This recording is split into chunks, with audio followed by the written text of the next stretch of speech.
Hey guys, today I'm going to tell you how to fix Storefront Change Error on iPhone in App Store. If you're using any iPhone or iPad or you're having the issue that your Storefront Change Errors, let's see how can you easily fix that issue. First of all, you just have to open up your settings. You have to make sure that you have a stable internet connection. It might be your Wi-Fi or cellular, or you have to try to enable or disable your airplane mode up to 4 or 5 times to make a quick refresh into your network settings. And once you have that, wait for your phone until it's connected to the internet. Then you have to make some setups. So you have to open up your general, and you have to make sure that you haven't any software updates available here. If you have any update, you have to try to update your software. Once you have updated, simply go back, open up your VPN and device management. You have to make sure that you haven't any VPN connected here, or if you have any VPN connected, you have to try to disconnect with your VPN.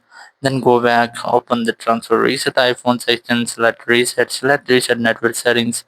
You have to enter your passcode and it will reset all of your network settings. It might delete your Wi-Fi saved password, so you must have to make a backup of them, and it will not delete any type of your data.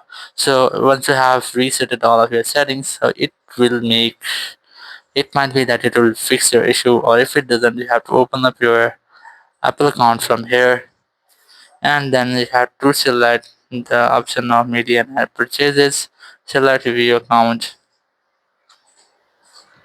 and here you just have to wait for the next screen.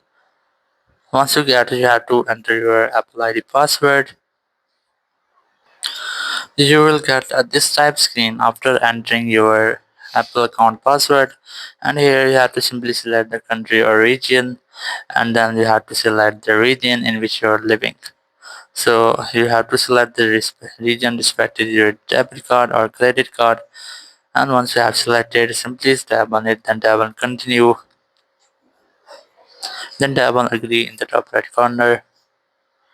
And here you have to add your payment method. It might be your credit card or debit card. You have to enter all the details, then tap on done. And once you have that, it might be that it will fix your issue. So in this way, you can really fix if you're having the issue that your store run change error on your iPhone in the App Store. Thank you very much for watching the video. Until next video, bye bye.